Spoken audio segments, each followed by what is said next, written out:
Initiées par le préfet de l'Aube, les assises de la sécurité routière reposent sur un constat alarmant. Le nombre de décès sur les routes du département est en forte hausse. 36 morts en 2023, 35 en 2024 et déjà 5 depuis le début de l'année. Une tendance qui contraste avec la baisse observée à l'échelle nationale. La situation de l'Aube est atypique puisque les chiffres de la mortalité routière sont plutôt bons au niveau national. L'une des plus faibles mortalités routières depuis 70 ans, donc depuis qu'on mesure la mortalité routière. Les comportements, c'est ce qu'il y a de plus dur à changer et donc nous sommes très déterminés à faire changer les choses. D'après l'Observatoire départemental de la sécurité routière, en 2024, sur les 35 accidents mortels, 6 ont eu lieu en agglomération, 29 en zone rurale. Les personnes de plus de 65 ans sont les plus touchées, tandis que la tranche d'âge des 25-34 ans enregistre la plus forte progression. Des facteurs aggravants ont été relevés, absence de ceinture de sécurité, conduite sans assurance et augmentation de la consommation de stupéfiants. Il faut changer nos façons de contrôler, donc mettre plus de bleu sur la route. On a vu qu'une bonne partie des accidents se déroulent le week-end et se déroulent la nuit. On va aussi revoir assez complètement la disposition des radars. Sur le plan répressif, des contrôles conjoints impliquant police, gendarmerie et police municipale sont prévus chaque mois. Dès début avril, 13 motards CRS viendront renforcer les opérations de contrôle. Ces assises ont rappelé que depuis 2023, les sanctions ont été durcies et ne concernent pas uniquement les conducteurs. Et votre ami vous laisse partir, en sachant pertinemment que vous êtes alcoolisé, que vous êtes sous stupéfiant. Et bien derrière, si vous tuez quelqu'un sur la route, votre hôte est également responsable. Vous auriez suspendre ses droits à conduire pour 6 mois. Aujourd'hui, avec une application stricte du barème, il doit suspendre ses droits à conduire pour 11 mois. Nous avons durci les sanctions administratives. Il semble que ça ne suffise pas. Le procureur a l'intention de durcir les sanctions. Nous allons aussi développer pour certains types de contraventions des alternatives à la sanction.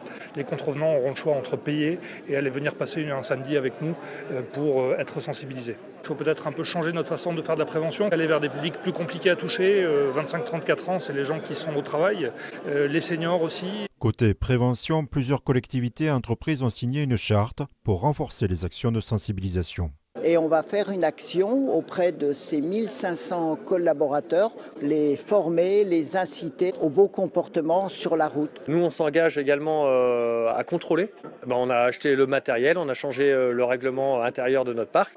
Ce sera des contrôles inopinés. On en parle souvent entre nous, entre amis de la sécurité routière, mais là, maintenant, c'est acté. Au-delà des victimes mortelles, les accidents de la route font en moyenne 400 blessés par an, dont une centaine hospitalisés. Un comité local d'aide aux victimes des violences routières se tiendra le 26 mai. Selon le préfet, ces assises marquent donc le début d'une série d'actions pour améliorer la sécurité routière dans le département.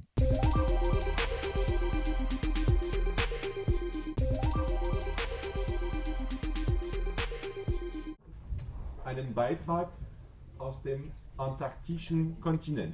13 000 kilomètres. Voilà la distance parcourue par cette lettre envoyée depuis l'Antarctique. Une équipe de 9 scientifiques, isolés dans le grand froid, explique son quotidien et sa vision du monde à ses lycéens en réponse au courrier envoyé quelques mois plus tôt. C'est quelque chose de grandiose, mais en plus de ça, on a eu du sel, on a eu des petits patchs qui témoignent en plus de cette amitié franco-allemande qui prend une grande place dans notre quotidien. Donc voici l'échantillon qui illustre donc, le chemin aussi parcouru par ce dépassement des frontières de la langue. Cette classe de terminale pratique l'allemand d'une façon pour le moins originale. Ils envoient des lettres aux 4 coins du monde, à des instances ou personnalités germanophones et reçoivent donc parfois des réponses. On a reçu des lettres des États-Unis, de l'Asie, etc. Mais l'Antarctique, quand même, c'est un endroit extrêmement peu habité, qu'on ne connaît presque pas, j'ai envie de dire. Et donc c'est toujours très chouette de découvrir nous-mêmes de nouveaux espaces.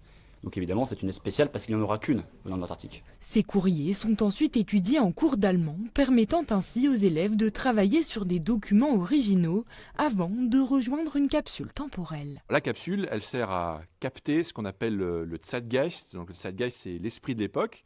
Donc l'idée, c'est on est au quart de siècle, en 2025. Donc pour ce quart de siècle, on capte quels sont nos espoirs, quelles sont nos traditions, qu'est-ce qu'on aime, qu'est-ce qu'on redoute. On demande aussi une projection, un esprit visionnaire vers 2050, donc la demi-siècle. Donc cette capsule, ça sera un petit peu le témoin de notre époque et puis la façon dont on imagine le monde de demain, à travers donc, différentes contributions de différents continents. Les futurs élèves de Jean 23 travailleront donc sur ces lettres dans 10, 15 ou peut-être même 25 ans.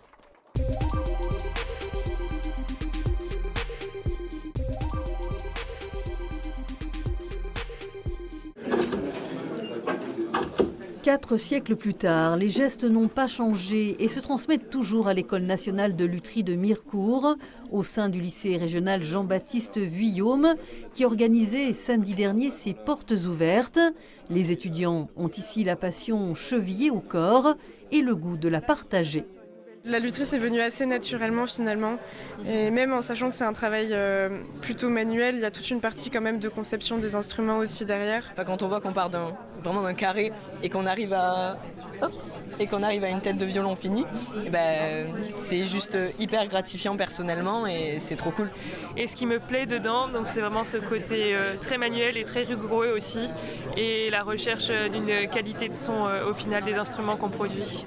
Fleuron vosgien de l'artisanat d'art, l'école de Mirecourt est le seul établissement public en France qui forme gratuitement à la lutherie de quatuor. Pour son projet de fin d'année, Noé a choisi de réaliser une réplique d'un violon Stradivarius. Il y a beaucoup d'interprétations sur ce que fait Stradivarius, parce que d'un côté c'est des instruments légendaires. J'essaie avec mes capacités de rester dans l'âme de l'instrument.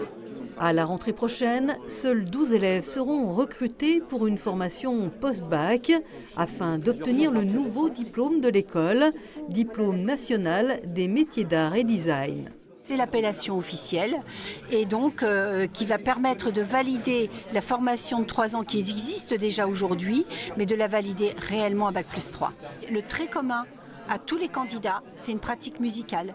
Pas forcément d'un instrument du quatuor, il peut être choriste, il peut être batteur, il peut être guitariste. Une pratique musicale qui rassemble tous les étudiants au sein du chœur des élèves luthiers.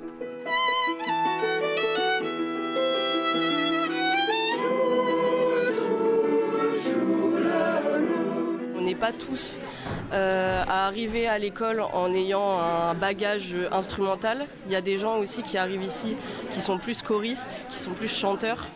Ils ont interprété des chants du monde comme un symbole de la renommée internationale de l'école de Mirecourt, une cité berceau de la lutherie française qui espère par ailleurs inscrire son savoir-faire d'excellence au patrimoine immatériel de l'UNESCO.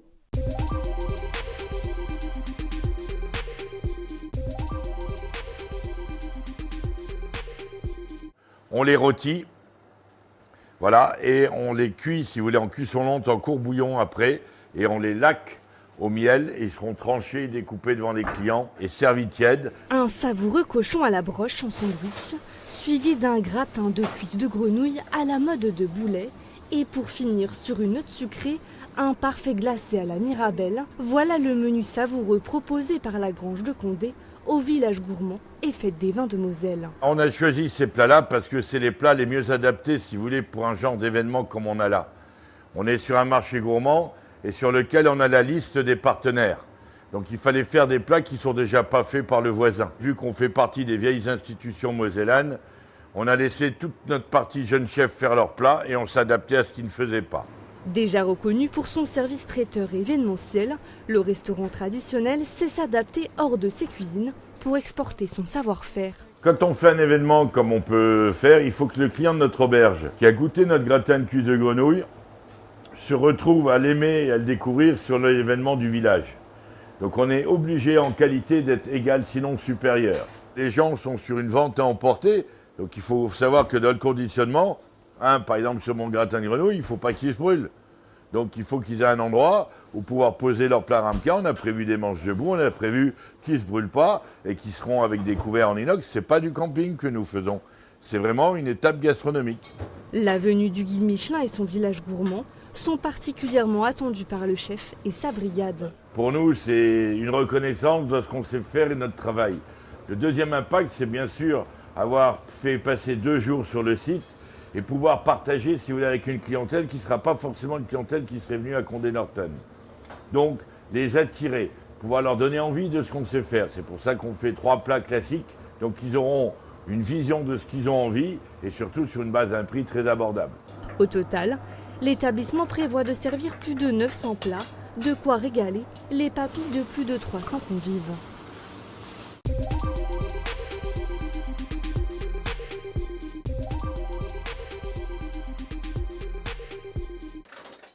À 83 ans, l'artisane matelassière Elisabeth Devaux s'est soulagée. Selon ses mots, elle a trouvé la perle rare. Depuis la création de son atelier boutique 3 petits points il y a 33 ans, elle rencontrait des difficultés à recruter une collaboratrice pour faire face à la demande et perpétuer son savoir-faire. Ce qui leur faisait peur et qui leur a toujours fait peur, c'est que moi je travaillais 12 heures par jour. Voilà. Et que je faisais donc 42 salons par an. Aujourd'hui, elle travaille aux côtés de Christine Echen, 40 ans, une passionnée des métiers du textile depuis l'enfance. Elle a accumulé de l'expérience dans l'industrie, notamment chez Medistil, Lacoste et le Coq Sportif. Son parcours l'a menée vers l'artisanat avec l'obtention d'un diplôme de brodeuse d'art.